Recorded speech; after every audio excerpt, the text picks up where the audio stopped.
Welcome back to American Agenda. As we have been covering, President Biden's most recent attempt to solve our border crisis was to sign executive orders giving legal protections to 500,000 migrants who are married to U.S. citizens, plus granting work permits to many of the 500,000 DACA program migrants. Joining us to discuss this and more, Republican Representative from Florida, Congresswoman Cammack. Congresswoman, great to have you with us as always. I know you are always outspoken on the border, and we know that Republicans are saying that these Biden immigration orders, nothing more than an election ploy. It almost seems too transparent to think otherwise.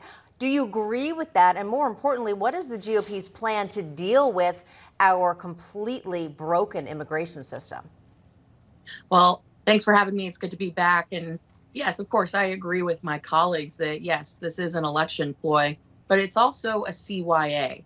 See, we have been seeing across the country migrants who are committing very violent crimes against America. You have to ask yourself, how many angel families need to exist in order for this administration to take notice? Is it the rape and murder of a mom of 5? Is it a 13-year-old girl being raped?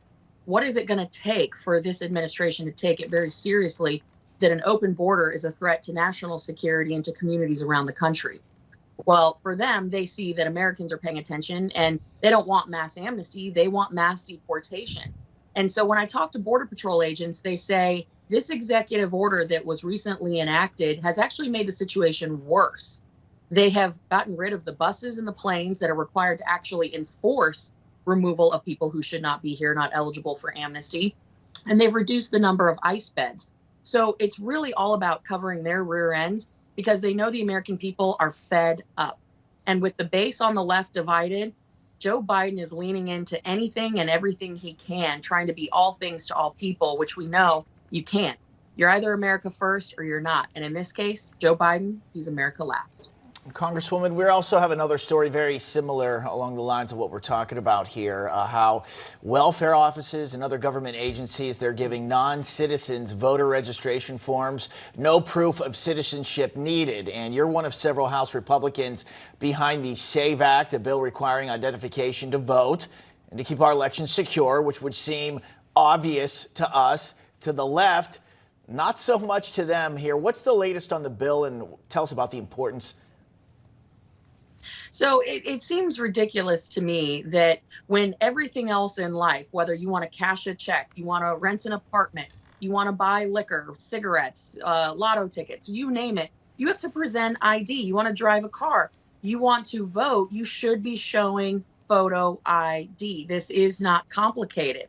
And of course, we know now that there are certain states that are automatically registering people with their driver's license. And in states like Colorado, California, New York, illegals are eligible in those states for driver's license. So not only does that mean that we as conservatives have a very, very big job ahead of us in making sure that there is integrity in the upcoming election, that people who are not eligible to vote, non-citizens, should not be voting. But we need to be making sure that just because you present your photo ID, you should actually have to prove your citizenship at this point in time. I don't see any other way around that. It shouldn't be controversial. And I think Democrats would be behind this idea, but I fear that they don't believe that they can actually win an election if they're doing it legitimately. So you don't let 11.5 million people into the country, unfettered, unchecked, unvetted, and then start handing out licenses and then subsequently giving them benefits as part of it if you didn't have a plan to steal an election. And so as far as this bill goes, we will pass it out of committee and out of the House. The Senate, they will not take it up. And we know that Joe Biden thinks he's above the law. Even if it were to reach his desk, he would veto it. And so with no regard for Congress and certainly no regard for the Supreme Court, as we know Joe Biden has none, he is going to act as the imperial president. We need to win this election, and we need to do it so big that it is too big to rig. Congresswoman, all very excellent points, and it's nice hearing you have such a clear plan on how to handle, of course, this problem that's spiraling out of control. But before you go, I do want to ask you about this. Last week, there was an amazing moment at that congressional baseball game. Steve Scalise drew a walk, and after heading to first base, you jumped in as his pinch runner. I love that big hug right there. Tell us about that moment.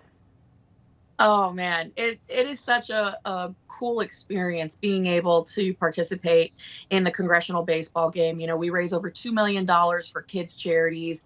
It's a great event, a lot of camaraderie. And I just have to say, you know, Steve Scalise, he was in 2017, famously took that bullet, almost took his life from that deranged Bernie Sanders supporter. And to be back on the baseball field after so many surgeries, after almost losing his life, it is just a testament to his grit, to his scrappiness, and his heart for the game, but also for our country. I couldn't have planned that better. And I was just so honored to be able to pinch run for him after he hit that run. Well, it's wonderful to see everyone working and playing together for such a great cause. Congresswoman Kat Cammack, always great having you on American Agenda. We hope to see you soon. Thank you. Thank you so much. Have a good one. You too. All right, coming up, RFK. He is on the clock. He only has a few more hours to hit the necessary criteria to qualify for next week's presidential debate. And why is Donald Trump still under a